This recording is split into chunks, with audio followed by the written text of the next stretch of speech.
মুসা আলাইহিস সালাম আল্লাহ রাব্বুল আলামিনকে ডাকতে বলছেন, আল্লাহ আপনি সুন্দর করে, কত সুন্দর করে আপনি মানুষ সৃষ্টি করেছেন। আল্লাহ রাব্বুল আলামিন আপনি কত সুন্দর করে নিজাতে মানুষ সৃষ্টি করেছেন, মানুষ বানিয়েছেন। আহসানি তাকওয়িম, খুব সুন্দর আকৃতিতে আপনি মানুষকে আপনি সৃষ্টি করেছেন। নাকের জায়গায় নাক দিয়েছেন, কানের জায়গায় কান দিয়েছেন, চোখের জায়গায় চোখ দিয়েছেন। কত সুন্দর করে আপনি বানিয়েছেন। আবার এই সুন্দর করে বানার পরে আপনি কেন মানুষগুলোকে জাহান্নামে দিয়ে দিবে? এটা আমার বুঝে আসে না। মুসা আলাইহিস সালাম আল্লাহকে বলছে, আল্লাহ আপনি এত সুন্দর করে মানুষ বানার পরে আপনি যে মানুষকে জাহান্নামে দিয়ে দিবেন, এর কারণটা কি? আল্লাহ রাব্বুল আলামিন মুসা আলাইহিস সালামকে ডাক দিয়ে বলছে, মুসা তুমি কি বিষয়টা জানতে চাও? মুসা আলাইহিস সালাম বললেন, জি হ্যাঁ আমি জানতে চাই। তাহলে তোমাকে একটা কাজ করা লাগবে, সে কাজটা যদি করতে পারো তাহলে তুমি জানতে পারবে আমি কি জন্য মানুষকে সৃষ্টি করেছি, মানুষকে সুন্দর করে বানিয়েছি, এরপরে আমি জাহান্নামে দিব। মুসা আলাইহিস সালাম বলছে, আল্লাহ একটা কেন, আমি 1000টা কাজ করতে পারি, আপনি বলেন কি কাজ করতে হবে? মুসা আলাইহিস সালামকে আল্লাহ রাব্বুল আলামিন বললেন, মুসা তুমি ধান চিনো? ধান? বলছে অবশ্যই আমি ধান চিনি। ধান, গম, ভুট্টা, জব আছে না নাই, এগুলো তুমি চিনো? বলছে হ্যাঁ অবশ্যই আমি চিনি। এক কাজ করো, তুমি 1 খণ্ড জমি নাও, ওই জমির ভিতরে তুমি ধান চাষ করো। 1 খণ্ড জমি নাও, ওই জমির ভিতরে তুমি ধান চাষ করো। মুসা আলাইহিস সালাম আল্লাহ রাব্বুল আলামিনের কথা অনুযায়ী একটা জমিকে চাষ করলেন। জমিতে কি করলেন? চাষ করলেন, হাল দিয়ে চাষ করলেন। এরপরে জমিটা যখন সুন্দর করে হয়ে গেল, এরপরে শস্য দানাগুলো, বীজগুলো জমিনের মধ্যে ছিটাই দিল। যখন ওই চারাগুলো বড় হয়ে গেল, এখন মুসা আলাইহিস সালাম কি করলেন? ওই চারাগুলো জমিনের মধ্যে গেড়ে দিলেন। জমিনের মধ্যে যখন গেড়ে দিলেন, আস্তে আস্তে ধীরে ধীরে ওই যে শস্য দানাগুলো যা জমিনের মধ্যে গেড়ে দিয়েছে, সেগুলো আস্তে আস্তে বড় হতে লাগলো। পানি দেয়, সেচ দেয়, এরপরে সার দেয়, বীজ দেয়, সব কিছু দেয়। এগুলো দেওয়ার পরে আল্লাহ রাব্বুল আলামিন দেখেন আস্তে আস্তে ধানগুলোকে বড় করে দিল। এক পর্যায়ে ধান যখন বড় হয়ে গেল, এরপরে মুসা আলাইহিস সালাম ধানগুলো যখন পেকে গেল, মুসা আলাইহিস সালাম কি করলো? ধানগুলো কেটে নিয়ে আসলো বাড়ির ভিতরে। ধানগুলো কেটে নিয়ে আসার পরে, ধানগুলো যখন কেটে নিয়ে আসলো, এরপরে ধানগুলো মাড়াই করলো। সুন্দর করে ধানগুলো মাড়াই করলো। মাড়াই করার পরে ধানগুলো সুন্দর করে, শস্য সুন্দর ধান, চকচকে ঝলঝলে ধানগুলোকে কি করলে? গোলার মধ্যে ভরে দিল। গোলা চিনেন না? গোলার মধ্যে ধানগুলো ভরে দিল। এরপরে জমিনে যে খড়গুলো ছিল, খেরগুলো যে ছিল জমিনের ভিতরে, সেগুলোকে আগুন দিয়ে পুড়িয়ে দিল। খের তো বলেন, আমরা কি বলেন? খেরই তো। সেই খেরগুলোকে আগুন দিয়ে জ্বালাই দিল। এরপরে আল্লাহ রাব্বুল আলামিন মুসা আলাইহিস সালামকে বলে, মুসা তুমি যে আমাকে প্রশ্ন করেছিলে যে আল্লাহ আপনি সুন্দর করে মানুষ বানিয়েছেন, মানুষ বানার পরে আপনি কেন জাহান্নামে দিবে? তুমি যে ধান চাষ করলে, সুন্দর করে ধান চাষ করলে, কষ্ট করে রোদে পুড়ে বৃষ্টিতে ভিজে তুমি ধানগুলো চাষ করলে, ধানগুলো যখন পাকলো তখন কাটিয়ে নিয়ে আসলে, এগুলো মাড়াই করলে, এরপরে শস্য দানাগুলো যে রত্ন পেয়েছো, সুন্দর সুন্দর ধানগুলো তুমি গোলায় কি করে দিয়েছো? জব্দ করে দিয়েছো, গোলার মধ্যে ভরে দিয়েছো। আর ওই যে জমিনের মধ্যে যে খেয়ারগুলো ছিল, সেগুলো তুমি কি জন্য পুড়াই দিলে? মুসা আলাইহিস সালাম ডাক দিয়ে বলছে, আল্লাহ যেগুলো রত্ন পেয়েছি, ধান পেয়েছি, সেগুলো আমি সুন্দর করে জমা করে রেখে দিয়েছি, এগুলো কাজের জিনিস। আর যেগুলো ওই যে জমিনের মধ্যে যে খেয়ারগুলো ছিল, আমি আগুন দিয়ে জ্বালাতে, সেগুলো কাজের জিনিস না। আল্লাহ রাব্বুল আলামিন ডাক দিয়ে বলছে, মুসা তুমি যেমন জমিনের ভিতরে খেয়ারগুলোর কোনো কাজে আসে না, এই জন্য জ্বালাই দিলে, এই জন্য আমি যে বান্দাগুলো দুনিয়ার ভিতরে যাবে, যে বান্দাগুলো আমি আল্লাহ রাব্বুল আলামিনের ইবাদত করবে, বندگی করবে, দাসত্ব করবে, ওই বান্দাগুলোকে আমি সুন্দর করে জান্নাতে দিয়ে দিব।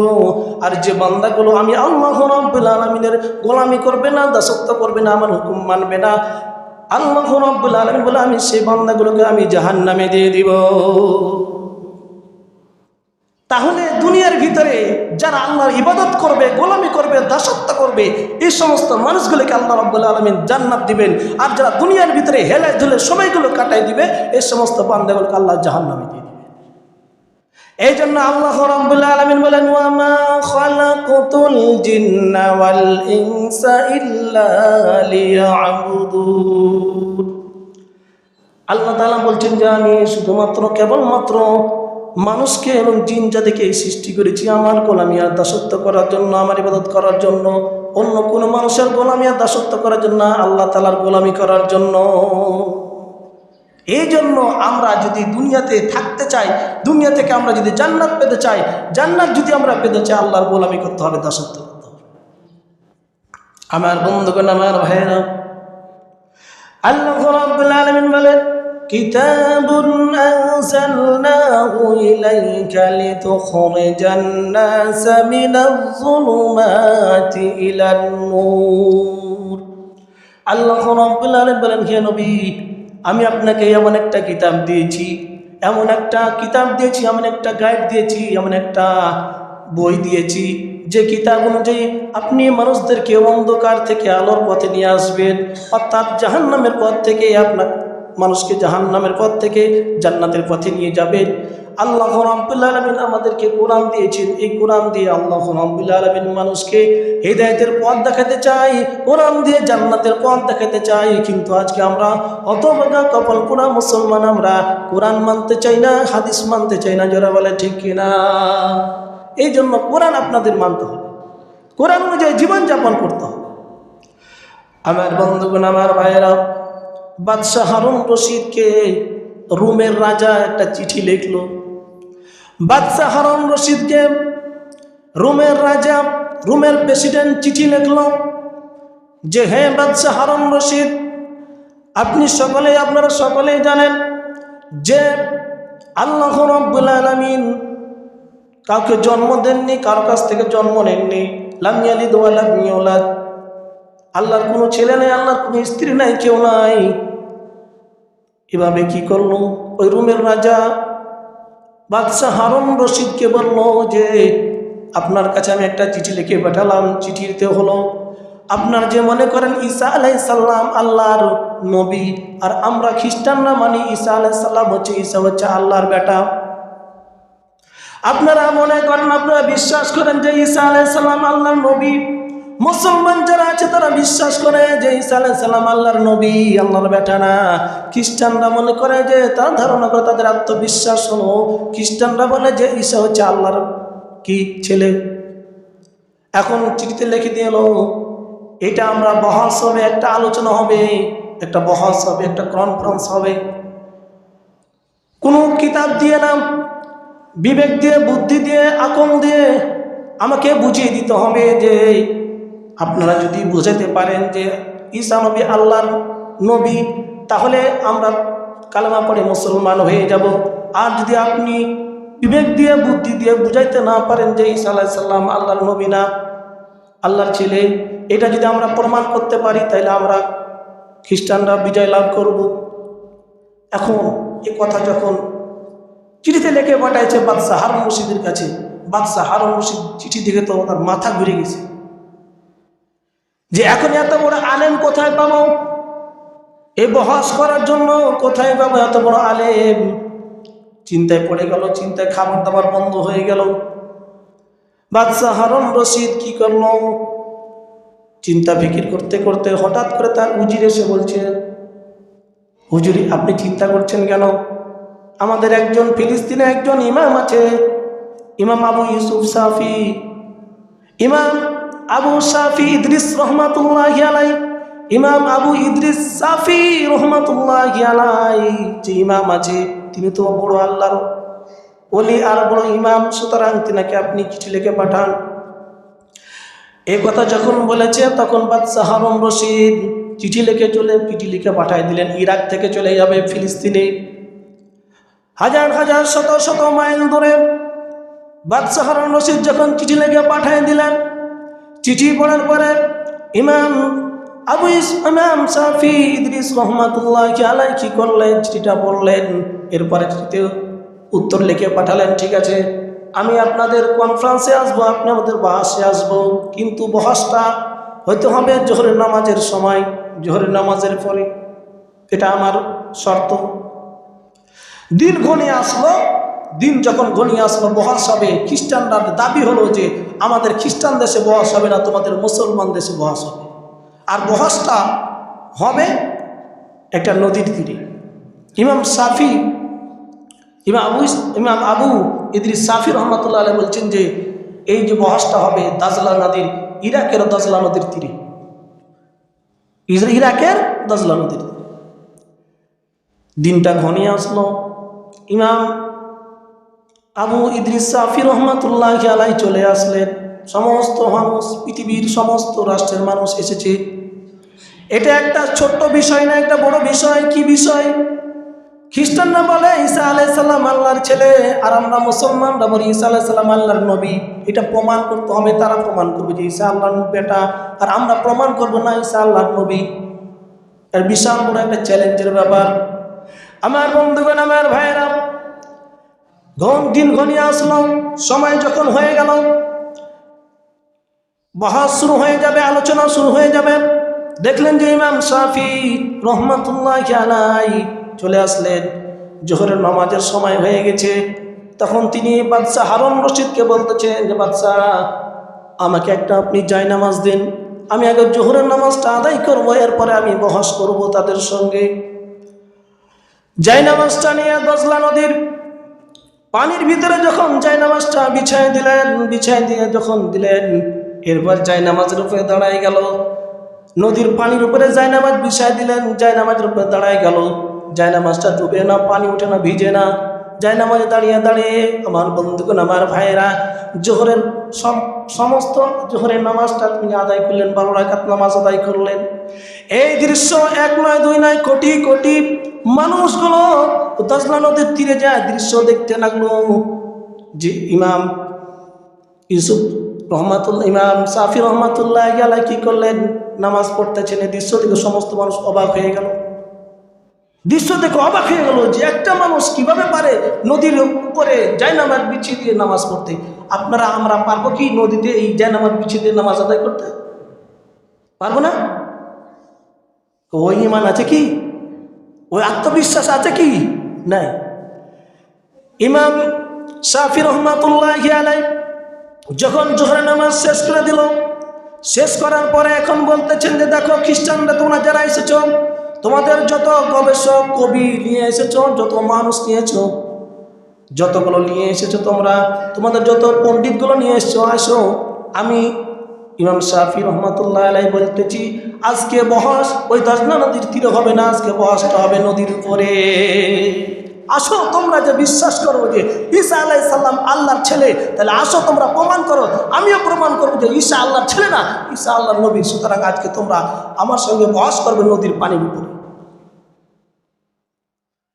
এ কথা যখন বলেছে সমস্ত খ্রিস্টান অবাক হয়ে গেছে। না, এটা তো আমাদের দ্বারা সম্ভব না। এক নয়, দুই নয়, হাজার হাজার, লক্ষ লক্ষ, কোটি কোটি খ্রিস্টান, কোটি কোটি খ্রিস্টান কোন দৃশ্য যখন দেখলে যে আমাদের দ্বারা সম্ভব না, তখন বলছেন যে দেখো হে ইমাম শাফি, আমরা ভুলের মধ্যে ছিলাম, আমরা ধোঁকার মধ্যে ছিলাম। সুতরাং আপনাদের ধর্ম, আল্লাহ রাব্বুল আলামিন যে কোরআন দিয়েছেন, এই কোরআন সত্য, আপনাদের শেষ নবী সত্য, আপনাদের কোরআন সত্য, ইসলাম ধর্ম সত্য, আমাদের খ্রিস্টান ধর্ম সত্য না। সুতরাং আমরা বুঝতে পেরেছি ঈসা নবী আল্লাহর ছেলে না, ঈসা নবী আল্লাহর হচ্ছে নবী। সুতরাং আমরা এখন যতগুলো খ্রিস্টান এখানে এসে সকলে কালেমা পড়ে মুসলমান হয়ে যাবো। যারা বলেন সুবহানাল্লাহ। এই দৃশ্য দেখে হাজার হাজার, কোটি কোটি খ্রিস্টানরা মুসলমান হয়ে গেছে। আমার বন্ধুগণ, আমার ভাইয়েরা, এটা কি জন্য তারা পেরেছে নদীর উপরে নামাজ পড়তে? তারা আল্লাহকে ভয় করত। আল্লাহর ভয়ে সমস্ত গুনাহগুলো ছেড়ে দিয়ে আল্লাহ রাব্বুল আলামিনকে বিশ্বাস করত, ভরসা করত আল্লাহ রাব্বুল আলামিনের উপরে। এই জন্য আল্লাহ তাআলা বলেন, কিতাবুন আনজালনাহু ইলাইক লিতুখরিজান নাসা মিনাজ যুলুমাতি ইলান নূর। আল্লাহ রাব্বুল আলামিন বলেন, হে নবী, আমি আপনাকে যে কিতাব দিয়েছি, আপনাকে যে আমি কোরআন দিয়েছি, এই কোরআন দিয়ে মানুষদেরকে অন্ধকার থেকে আলোর পথে নিয়ে আসবেন। খ্রিস্টানরা অন্ধকারের পথে ছিল, জাহান্নামের পথে ছিল, তাদেরকে কোরআন দিয়ে ইমাম শাফি রহমাতুল্লাহি আলাইহি জান্নাতের পথে নিয়ে এসেছেন। যারা বলেন ঠিক কিনা? এই জন্য কোরআন আমাদের মানতে হবে, কোরআন আমাদের বুঝতে হবে, কোরআন পড়তে হবে। কোরআন আর হাদিস ছাড়া আপনার বাইরে জীবন চালালে আপনি জাহান্নামে যাবেন। মানুষের তৈরি করা মতবাদ আর কতদিন মানবেন আপনি? মানুষের তৈরি করা মতবাদ তো মানতে মানতে আজকে আমরা ধ্বংস হয়ে গেছি। আমার বন্ধুগণ, আমার ভাইরা, এই জন্য আল্লাহ রাব্বুল আলামিন লাম ইয়ালিদ ওয়া লাম ইউলাদ, আল্লাহ কাউকে জন্ম দেননি, কারো থেকে জন্ম নেননি। যারা বিশ্বাস করে যে আল্লাহ তো একজন, আমরা বিশ্বাস করি, সকলে বিশ্বাস করি না? করি না? সকলে আমরা বিশ্বাস করি। সুতরাং আল্লাহ যেহেতু হুকুম করে দিচ্ছে, আমাকে মানতে হবে। আল্লাহর হুকুমের বাইরে গেলে আপনি কিন্তু বর্ডারের বাইরে চলে গেলেন। আপনি যখন বাংলাদেশের ভিতরে থাকবেন আপনি সেফ থাকবেন, যখন ভারতের দিকে চলে যাবেন বর্ডার ক্রস করে ফেললেন, আপনাকে গুলি করতে পারে। ঠিক আছে? এই জন্য আল্লাহ তাআলা একটা সীমারেখা দিয়ে দিয়েছেন, এই সীমারেখার ভিতরে থাকতে হবে। বান্দা তুমি এই দুনিয়াতে, আল্লাহ রাব্বুল আলামিন বলছেন তুমি এই দুনিয়াতে থাকো, আমার নিয়ামত খাও, আমার ইবাদত বندگی করো। কিন্তু আমরা আল্লাহর নিয়ামত খাই কিন্তু ইবাদত বندگی করি না। আমার বন্ধুগণ, আমার ভাইয়েরা, আমার আপনার নবী, দয়ার নবী, মায়ের নবী একদিন মরুভূমির ভিতরে দাঁড়িয়ে আছে। একজন গ্রাম্য মানুষ আসলো, আসার পরে ডাক দিয়ে বলছেন যে হে মুহাম্মদ, তুমি নাকি আল্লাহর নবী, তুমি নাকি আল্লাহর সত্য নবী বলছো, তুমি না, তোমার কাছে নাকি কোরআন নাজিল হয়, তুমি নাকি নবী। আচ্ছা আমাকে বলো তো, তুমি নাকি আল্লাহর নবী, তাহলে তোমার এই প্রমাণ কি? প্রমাণ চাও তো আমি মানবো না, তোমাকে প্রমাণ দিতে হবে তুমি আল্লাহর নবী। এখনো বলবেন যে দলিল প্রমাণ ছাড়া, সাক্ষী ছাড়া আমরা কোনো কিছু মানতে চাই না। সুতরাং আপনাকে দলিল দিতে হবে, প্রমাণ দিতে হবে যে আল্লাহর নবী। তখন নবীজি সাল্লাল্লাহু আলাইহি ওয়াসাল্লাম বললেন, হে গ্রাম্য লোক, তুমি কি প্রমাণ চাও? কি প্রমাণ চাও আমাকে বলো, যে এই প্রমাণটা দিতে হবে, বলো, তুমি বলো। তখন ওই গ্রাম্য লোকটা বলল যে হে মুহাম্মদ, ওই যে আমি গাছটা দেখতে পাচ্ছি, ওই গাছটা যদি তোমার কাছে এখানে এসে হেঁটে এসে, ওই গাছটা যদি তোমার কাছে হেঁটে এসে যদি সাক্ষী দেয়, কালেমা পড়ে যদি সাক্ষী দেয়, তাহলে আমি বিশ্বাস করব তুমি আল্লাহর নবী। এখন একটা বিশাল বড় গাছ হেঁটে আসবে, এটা আমাদের বিবেকে বলে যে এটা তো সম্ভব না, অসম্ভব জিনিস। নবীজি সাল্লাল্লাহু আলাইহি ওয়াসাল্লাম বললেন ঠিক আছে, তুমি ওই গাছটার কাছে যাও, যে বলবে যে তোমাকে মুহাম্মদ সাল্লাল্লাহু আলাইহি ওয়াসাল্লাম ডাকতেছেন। আমার বন্ধুগণ, আমার ভাইরা, কিতাবের মধ্যে লিখতেছেন যখন ওই গ্রাম্য লোকটা গাছটা যখন গাছের কাছে চলে গেল, গাছের কাছে যাওয়ার পরে যখন গ্রাম্য লোকটা বলল হে গাছ, তোমাকে ওই যে তোমাদের বিশ্বনবী মুহাম্মদ সাল্লাল্লাহু আলাইহি ওয়াসাল্লাম তোমাকে ডাকছে, তখন গাছটা কি করলো? ডান দিকে একটা মোচড় দিল, বাম দিকে একটা মোচড় দিল, সমস্ত শিকড়গুলো উঠায় ফেললো, চড়গুলো উঠায় ফেললো। এরপরে গাছটা চলতে চলতে চলতে চলতে আমার বন্ধুগণ নবীজি সাল্লাল্লাহু আলাইহি ওয়াসাল্লামের সামনে এসে চলে আসলো। আসার পরে নবীজি সাল্লাল্লাহু আলাইহি ওয়াসাল্লামের সামনে এসে বলছেন যে হে আল্লাহর নবী, আপনি কোনো চিন্তা করবেন না, আল্লাহ রাব্বুল আলামিন আমার জবান খুলে দিয়েছেন। গাছটার সঙ্গে সঙ্গে বলছে আশহাদু আল্লা ইলাহা ইল্লাল্লাহু ওয়া আশহাদু আন্না মুহাম্মাদান আবদুহু ওয়া রাসূলুহু সাল্লাল্লাহু আলাইহি ওয়াসাল্লাম সঙ্গে সঙ্গে কালেমা যখন পড়ে নিলেন, এই কালেমা শাহাদাত যখন পাঠ করলেন, আমার বন্ধুগণ, আমার ভাইরা, ওই গ্রাম্য লোকটা হতবাক হয়ে গেল। কি একটা আশ্চর্য জিনিস, গাছ এসে কালেমা পড়তেছে। এখন সে লোকটা বলতেছে আমার এটা খালি দেখালে হবে না, গাছটা যদি আমার জায়গায় তার নিজের জায়গায় চলে যেতে পারে হেঁটে, তাহলে আমি কালেমা পড়ে মুসলমান হয়ে যাব, আমি কালেমা পড়ে মুসলমান হয়ে যাব, আমি মুসলমান হয়ে যাব, আমি মুসলমান হয়ে যাব। গাছটাকে যখন বললে হে গাছ, তুমি তোমার জায়গায় ফিরে দাও, গাছটার সঙ্গে সঙ্গে হাঁটতে হাঁটতে চলে গেল, তার জায়গায় যেভাবে ছিল সেভাবে বসে গেল।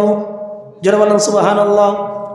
আমার বন্ধুগণ, আমার ভাইরা, এই নবীজি সাল্লাল্লাহু আলাইহি ওয়াসাল্লামের দৃশ্য দেখে সেই গ্রাম্য লোকটা, সেই বেদুইন মুসলমান হয়ে গেল। আমার আপনার নবীর মুজিজা আছে না নাই? আল্লাহ রাব্বুল আলামিন নবীকে এক নম্বর মুজিজা দিয়েছে কোরআন। এই কোরআন যখন আপনি পড়বেন, কোরআন যখন আপনার জীবনে বাস্তবায়ন করবেন, আপনার জীবনে ফিট করবেন, এই কোরআন দিয়ে আল্লাহ রাব্বুল আলামিন আমাকে আপনাকে জান্নাত দিয়ে দিবে। এই জন্য খ্রিস্টানরা, ইহুদিরা, গ্রাম্য লোকগুলো, খ্রিস্টান ইহুদিরা কালেমা পড়ে মুসলমান হয়ে যাচ্ছে নবীর চরিত্র দেখে। আজকে আমরা মুসলমানের সন্তান হয়ে মুসলমানের চরিত্র দেখে কোনো হিন্দু মুসলমান হয় না। কারণ মুসলমানরা, হিন্দুরা দেখছে যে আমরা যেরকম কাজ করতেছি মুসলমানরা সে কাজ করতেছে। আমরা নামাজ পড়ি না, মুসলমানরা নামাজ পড়ে না। আমরা ইবাদত করি না, মুসলমানরা ইবাদত করে না। তাহলে আমাদের মধ্যে আর হিন্দুদের মধ্যে কোনো পার্থক্য থাকে না। আমাদের হিন্দুর মধ্যে কোনো পার্থক্য